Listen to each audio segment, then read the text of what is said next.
1991년이었는데요. 짐 콜린스라고 하는 저명한 경영학 석학이 펴낸 책이 있습니다.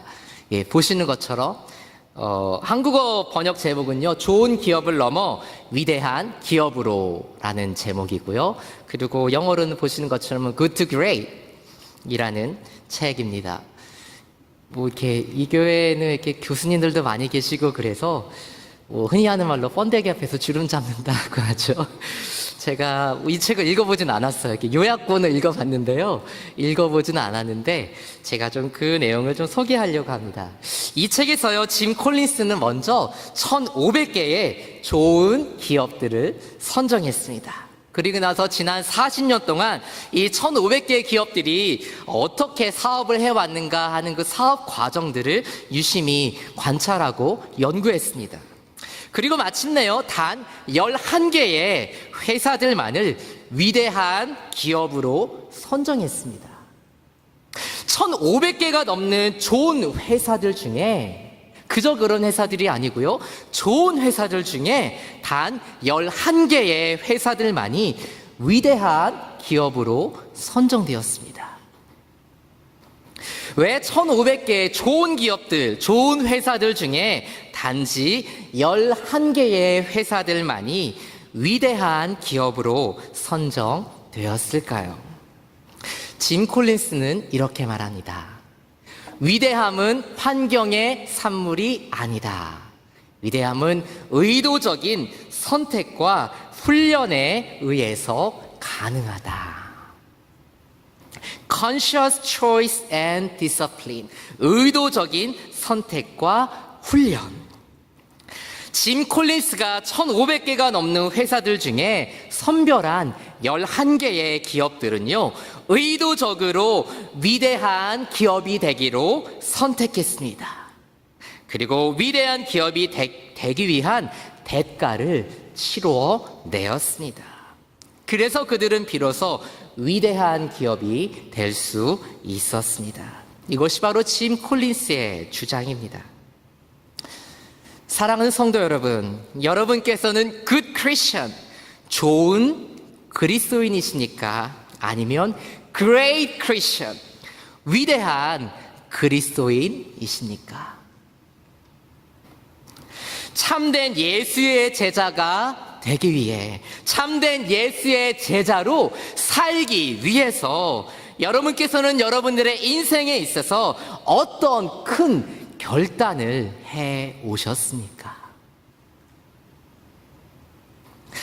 저는 이곳에 계신 대부분의 성도님들이 good Christian, 좋은 그리스도인들이시라고 믿습니다. 또한 교회 안팎에서 좋은 성도로, 직분자로, 이웃으로, 친구로, 직장인으로, 사업가로, 여러분께서는 아마도 좋은 good Christian, 좋은 그리스도인이란 평을 듣고 계시리라 믿습니다. 그러나 좋은 그리스도인은요, 그냥 좋은 그리스도인입니다. Simply good Christian, yes, good Christian. 그냥 좋은 그리스도인은 그리스도인이에요.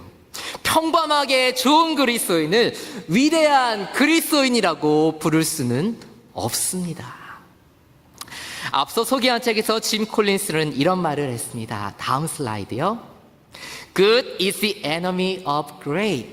적당히 좋은 것은 위대함의 적이다. 적당히 좋은 것에 만족하다 보면요, 위대한 것에 이룰 수 없다는 것입니다. 적당히 좋은 그리스도인으로 사는 것이 나쁘다 하고 말씀드리는 것은 아닙니다. 다만 적당히 좋은 그리스도인은 결코 하나님을 만족시켜 드릴 수 없습니다. 영어로 표현하자면 이렇지요. It is easy to please God, but hard to satisfy God. 하나님을 기쁘시게 하는 것은 쉬워요. 마치 왜냐하면 우리의 존재 자체가 하나님께 기쁨이 되기 때문입니다. 마치 우리의 자녀들이 우리에게 늘 기쁨이 되는 것과 마찬가지입니다. 그러나 하나님의 마음을 흡족하게 하는 일은 매우 어렵습니다. 우리의 자녀들이 늘 우리에게 기쁨이 되지만 우리의 자녀들이 늘 우리에게 만족을 주는 것은 저희만 그런가요? 아니잖아요. 그죠? 우리도 하나님께 늘 기쁨이 돼요. 내가 너로 인하여 기쁨을 이기지 못하며, 하지만 그 하나님의 마음을 만족시켜 드리는 것, 그분의 마음을 시원하게 하는 것은 매우 어렵다는 말씀입니다. 사랑하는 성도 여러분, 여러분께서는요 위대한 그리스도인들이 되실 수 있습니다. 하나님께서는 여러분 한 분 한 분이 위대한 그리스도인, 위대한 예수의 제자들이 될 수 있기를 간절히 원하고 계십니다. 그런데 위대한 그리스도인, 위대한 예수의 제자는 어떻게 될 수 있을까요? 바로 위대한 그리스도인이 되기로 선택하고 결단하고, 그 선택과 결단에 따르는 오랜 시간 동안의 훈련 과정을 기꺼이 감수해야만 합니다. 그렇게 할 때만 위대한 그리스도인, 위대한 예수의 제자가 될 수 있습니다. 무늬만 그리스도인, 혹은 그럭저럭 적당하게 좋은 그리스도인, 그렇게 살고 계십니까?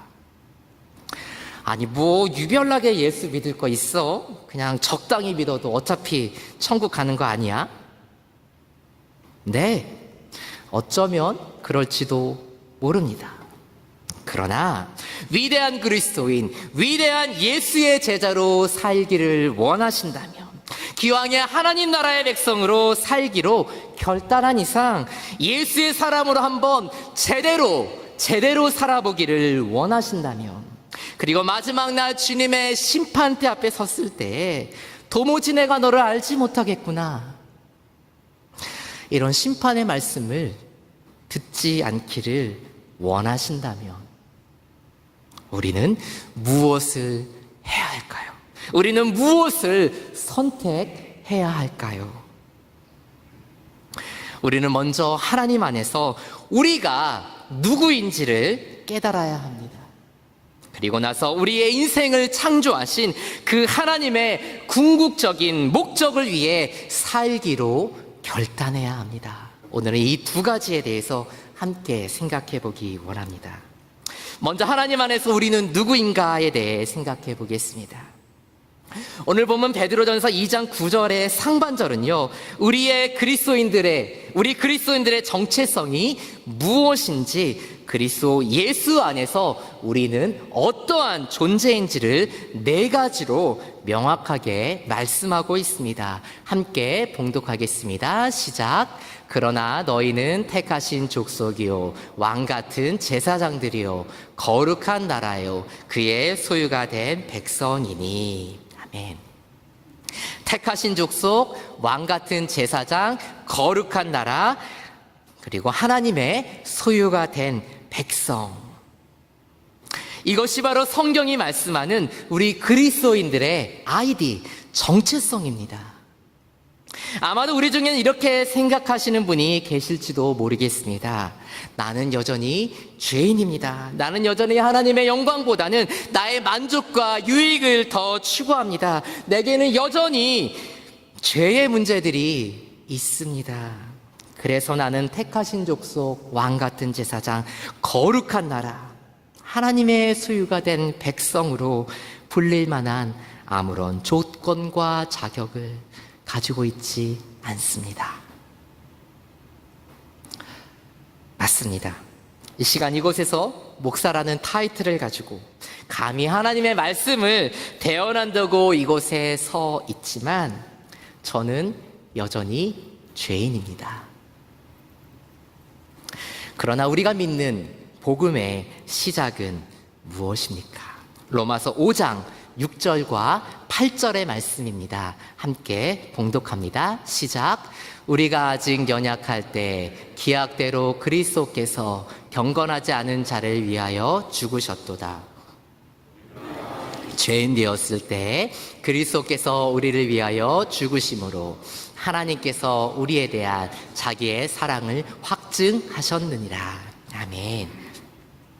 6절 말씀을 보시면 우리가 아직 연약할 때, 그리고 8절 말씀을 보시면 우리가 아직 죄인 되었을 때라고 말씀합니다. 그리스도께서는요, 우리를 위하여 죽으셨습니다. 아버지 하나님께서는 당신의 독생자를 십자가의 화목제물로 삼으셨습니다. 그렇게 하심으로써 모든 피조물들을 향한 당신의 사랑을 확증해 주셨습니다. 우리가 강할 때가 아니었습니다. 우리가 경건할 때가 아니었습니다. 우리가 거룩한 삶을 살고 있을 때가 아니었습니다. 우리가 아직 연약할 때, 우리가 아직 죄인 되었을 때에 하나님께서는 우리를 향한 당신의 사랑을 확증해 주셨습니다. 이것이 바로 복음의 시작입니다. 하나님의 구원은 무조건적으로 우리에게 주어진 전적인 하나님의 은혜입니다. 그러나 세상에는 공짜가 없습니다. 그죠? 우리는 아무런 값 없이 공짜로 구원의 은혜를 받았습니다. 그러나 사실 하나님의 구원은 공짜가 아닙니다. 아버지 하나님께서는 당신의 독생자의 생명을 내어주시고 우리에게 영원한 생명을 주셨기 때문입니다. 우리를 얻기 위해서 아버지 하나님께서는 가장 값진 것을 대가로 치르셨기 때문입니다. 그래서 구원은 공짜이지만 사실은 공짜가 아닙니다.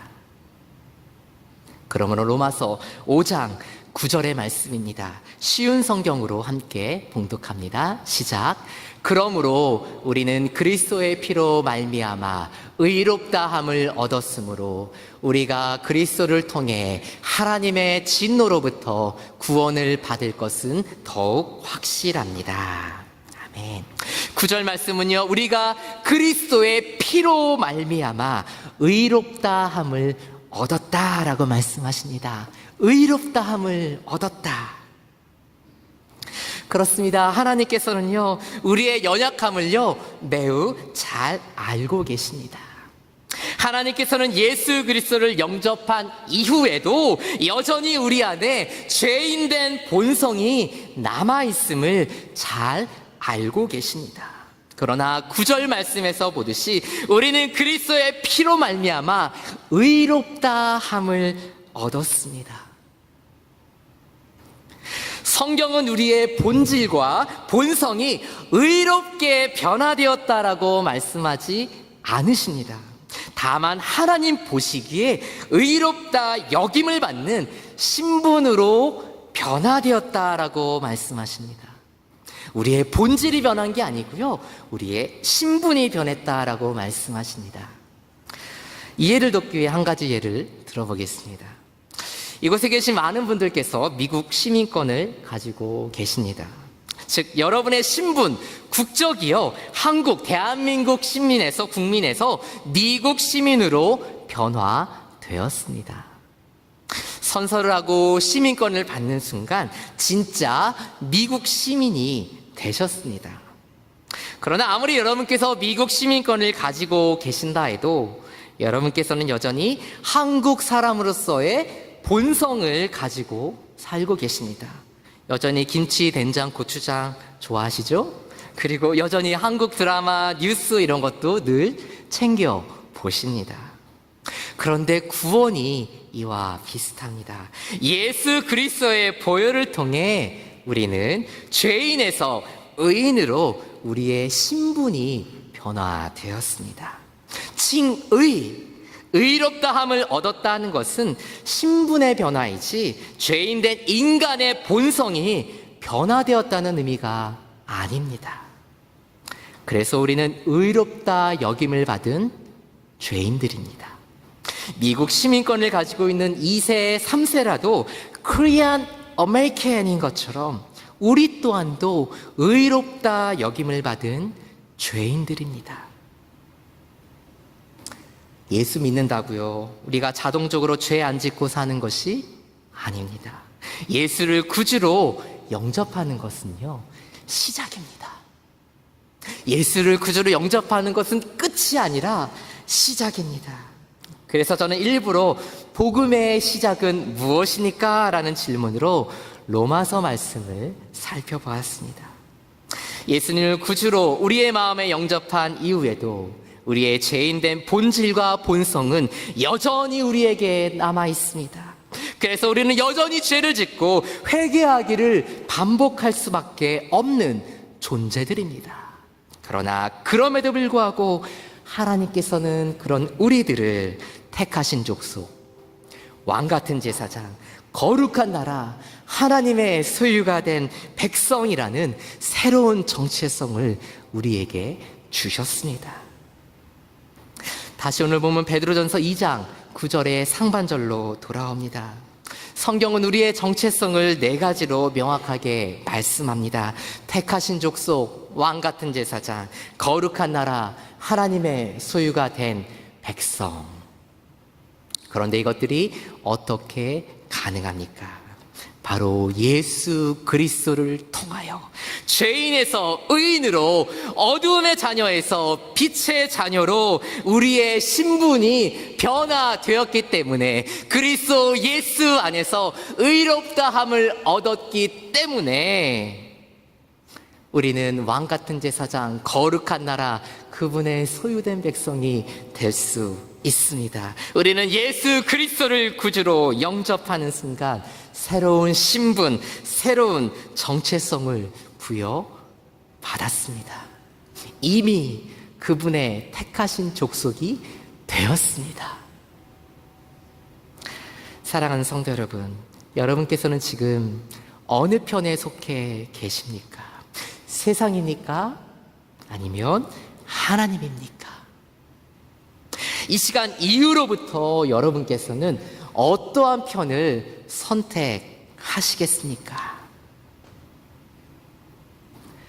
위대한 그리스도인이 되는 가장 중요한 출발점, 그것은 바로 우리의 창조주이신 하나님을 알고 그분 안에서, 그분의 진리 안에서 우리가 누구인지를 깨달아 아는 것입니다. 그리고 그 새로운 정체성을요, 머리로만 아는 것이 아니라 나의 마음으로 받아들이고 인정하는 것입니다. 이것이 바로 위대한 그리스도인이 되기 위한 첫 번째 포인트입니다. 두 번째요, 좋은 그리스도인에서 위대한 그리스도인이 되기 위해서 우리는 우리의 전 인격으로 하나님의 궁극적인 목적을 추구해야만 합니다. 위대한 그리스도인이 되기 위한 가장 중요한 출발점은요, 하나님 안에서 우리가 누구인지를 깨달아 아는 것입니다. 그러나 이것은 복음의 시작일 뿐입니다. 왜냐하면 하나님께서 예수 그리스도를 통해 우리들을 하나님의 택하신 족속, 왕같은 제사장, 거룩한 나라, 그분의 소유가 된 백성으로 부르신 데에는, 구원하신 데에는 그분의 이유와 그분의 목적이 있기 때문입니다. 세상에는 공짜가 없다고 말씀드렸죠? 하나님께서 우리를 구원하신 은혜는 말 그대로 은혜이고 공짜입니다. 그러나 하나님께서 우리에게 구원의 은혜를 베푸실 때 하나님께서는 당신의 가장 큰 목적을 완성하시기 위해 우리를 구원하셨습니다. 다시 말해서 우리를 단순히 지옥과 같은 이 땅에서 천국으로 옮기시기 위해서, 우리를 천국으로 보내기 위해서 우리를 구원하신 것이 아니고요, 하나님의 그 목적, 하나님의 그 가장 큰 목적, 하나님의 창조의 목적, 요한계시록에서 완성돼 그분의 가장 큰 목적을 위해서 하나님께서 우리를 구원하시고 그분의 백성으로 부르셨다는 것입니다. 그냥 우리가 단순히 천국 가는 게 우리가 예수를 믿는 가장 궁극적인 목적이 아니라는 것입니다. 우리는 하나님의 목적을 위해 구원받은 백성들입니다. 만약에요, 예수 믿는 목적이 단순히 천국 가고 그것에서 영생을 누리는 것이라면 우리는 힘들게 신앙생활할 필요가 없습니다. 그냥 숨 넘어가기 직전에 예수를 믿어도 전혀 문제될 것이 없습니다. 그러나 성경은 The beginning of God's salvation, 하나님의 구원의 시작 뿐만 아니라 The end of God's salvation, 하나님의 구원 사역의 끝, 하나님의 구원 사역의 end, 그 목적에 대해서도 명확하게 말씀하십니다. 오늘 보면 베드로전서 2장 9절인데요. 다시 한번 봉독해 보겠습니다. 시작. 그러나 너희는 택하신 족속이요 왕같은 제사장들이요 거룩한 나라요 그의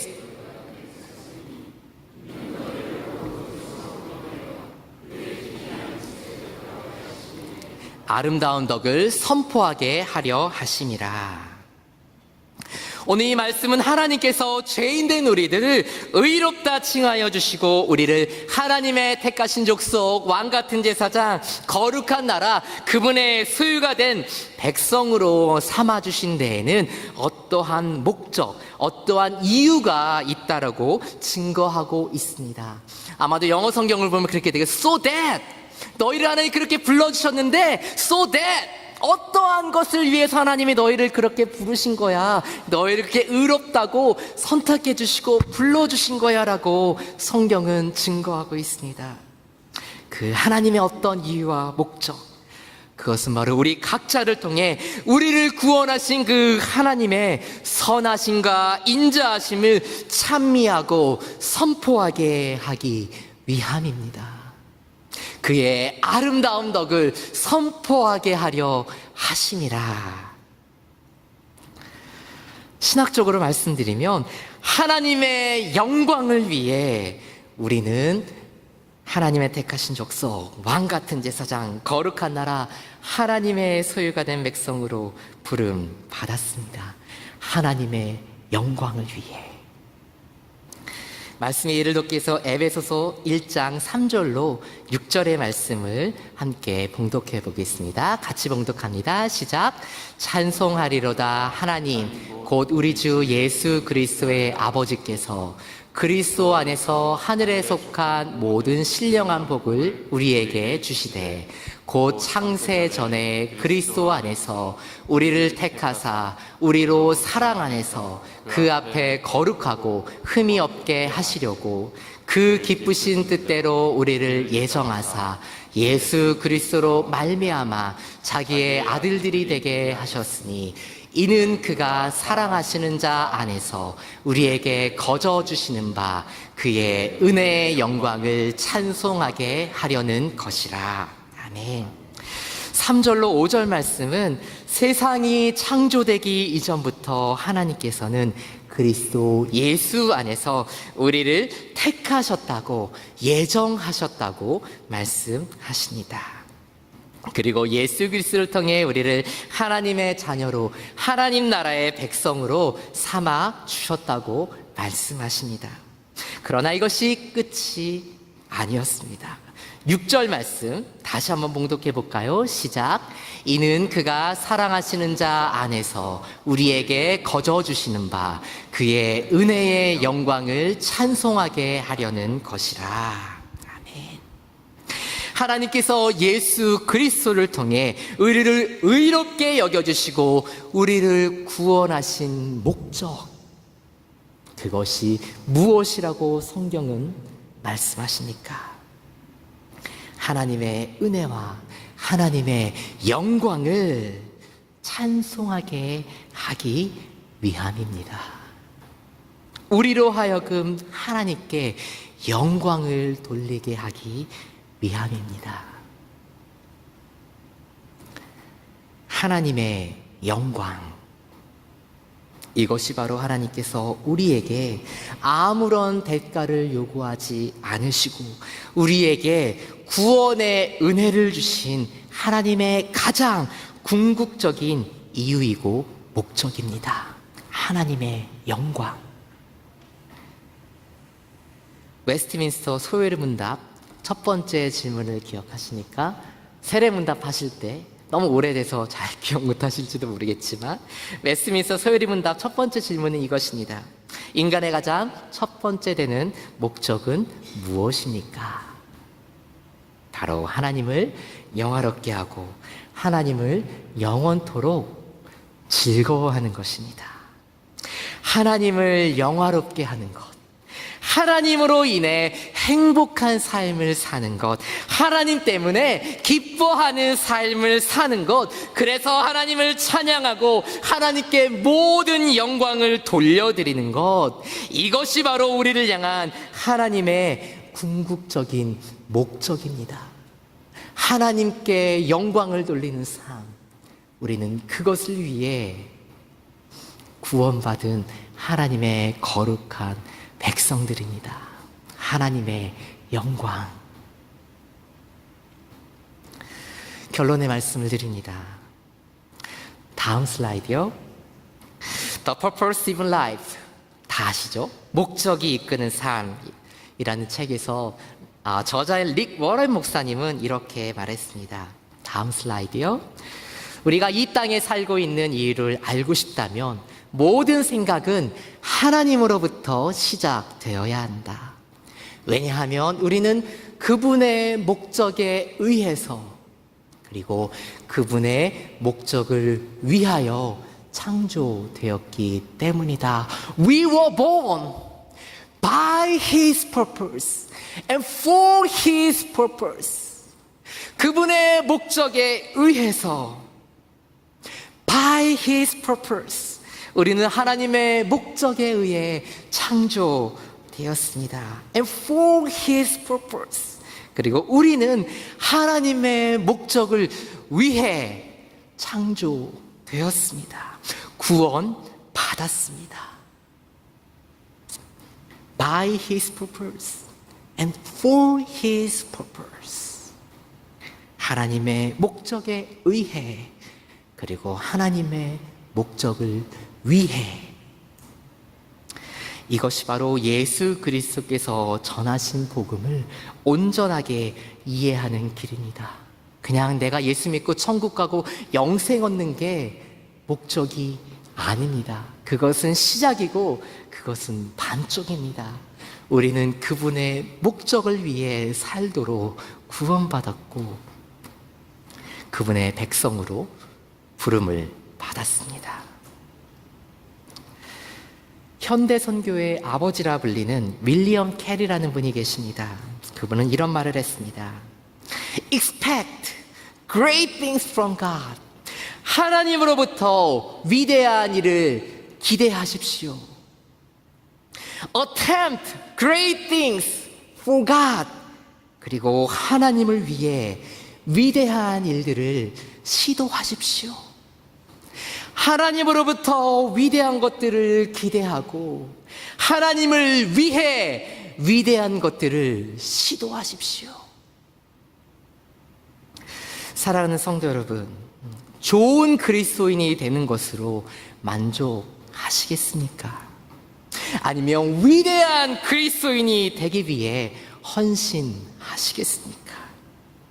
지금까지 좋은 교회 공동체를 일구어 오신 것으로 만족하시겠습니까? 내가 지금까지 수고해서 이만큼 했으면 됐지. 그렇게 만족하시겠습니까? 아니면 위대한 공동체를 세우는 일에 헌신하시겠습니까? 그냥 좋은 것에 만족하고 그것에 머무시겠습니까?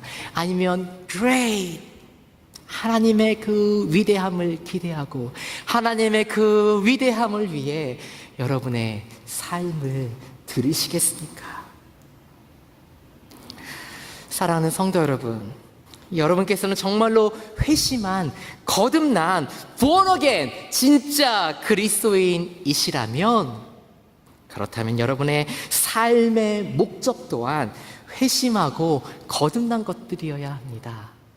나는 born again 크리스찬이야, 나는 거듭난 그리스도냐 말하는데 여전히 내 삶의 주인이 나고 여전히 내가 하고 싶은 대로, 여전히 내가 살고 싶은 방식으로, 여전히 나의 목적과 나의 뜻을 위해 살고 있다면 정말로 born again한, 정말로 거듭난 진짜 그리스도인이라 할 수 있을까요? 정말로 번어겐한 진짜 회심한 그리스도인이라면 여러분의 삶의 목적 또한 회심하고 거듭난 것들이어야 합니다. Change the Lord of your life. 여러분의 인생의 주인을 바꾸시기 바랍니다. Change the direction of your life. 여러분의 인생의 방향을 바꾸시기 바랍니다. And change the purpose of your life as God's glory. 그리고 여러분의 삶의 목적을 하나님의 영광으로 by His purpose and for His purpose. 하나님의 영광을 위해 여러분의 삶을 들이실 수 있기를 주님의 이름으로 간절히 축원합니다.